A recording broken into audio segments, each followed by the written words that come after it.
All right, let's talk about two of the most confusing terms in all of gaming, FPS and Hertz.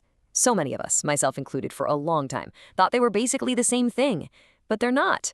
And honestly, that confusion might be costing you performance you're paying for, but not actually seeing. So yeah, let's clear this up once and for all.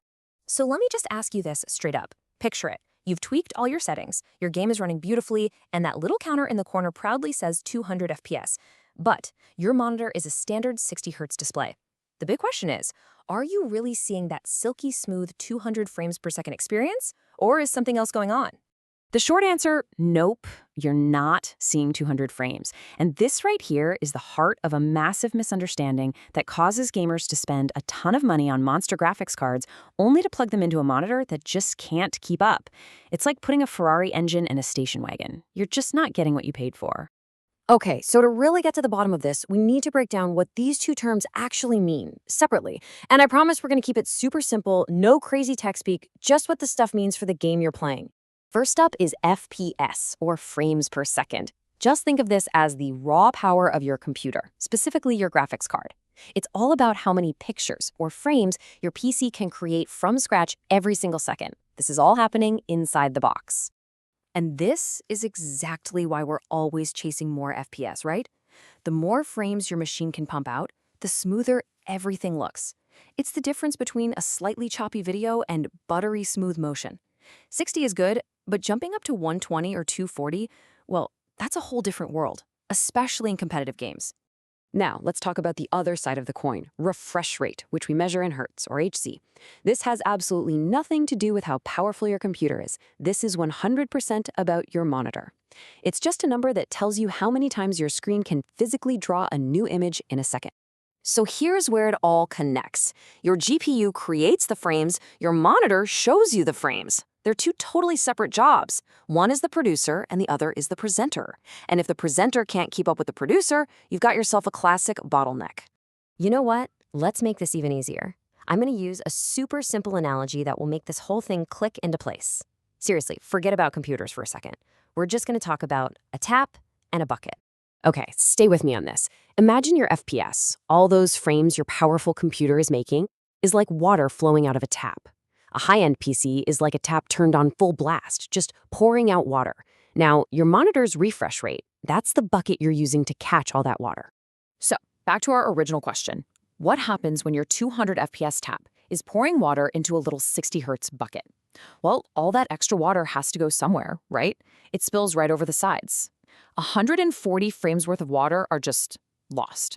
Your computer made them, but they never made it into the bucket for you to actually see. And that right there is the single most important rule of this entire conversation. Your monitor is the ultimate speed limit. It is physically impossible for it to show you more frames per second than its Hertz rating. It's an absolute cap, period. Okay, so now that we've got our tap and bucket analogy down, let's bring it back into the real world. Let's look at a few common gaming setups, and I bet you'll probably find yourself in one of these categories. So let's run through these. First, we've got the casual player. They've got a great PC cranking out 150 FPS, but they're using a standard 60 Hz monitor. That's a big tap and a small bucket. The result? They're only seeing 60 frames. All that extra GPU power is visually wasted. Now look at the competitive gamer. Their setup is perfectly matched. A 240 FPS tap flowing into a 240 Hz bucket. They see every single frame. No waste, just pure smoothness. But for most of us, the sweet spot is the goal, getting around 144 FPS on a 144 Hz monitor. It's truly the best bang for your buck. So with all of that laid out, what should you actually be aiming for? What's the final verdict here? Well, before we wrap up, there's one last really important twist that almost nobody ever talks about. And this is the secret sauce. Even if your frames are spilling over the bucket, they aren't completely wasted. Pushing for really high FPS, even on a 60 Hz monitor, can actually lower your input lag. You know, that tiny delay between when you click your mouse and when you see the action on screen. So the game might not look any smoother, but it can actually feel more responsive. This makes your upgrade path pretty clear then. If your number one goal is better visuals, you want that buttery smooth motion, then upgrading your monitor to a higher Hertz is your top priority. But if you're all about pure responsiveness, trying to get the fastest reaction time possible, then pushing for more FPS still has value no matter what monitor you have. All right, to wrap this all up, let's just hammer home the main points. Number 1, the magic combo is matching your FPS to your monitor's hertz. Number 2, your monitor's hertz reading is the absolute ceiling for how smooth your game can look. Number 3, high FPS is never a total waste thanks to those input lag benefits. And finally, for most people, that 144 Hz and 144 FPS combo is the absolute sweet spot. So, now that you're an expert on all this, I'm really curious, what's your current setup? Are you pouring a fire hose of frames into a tiny bucket, or is everything perfectly matched?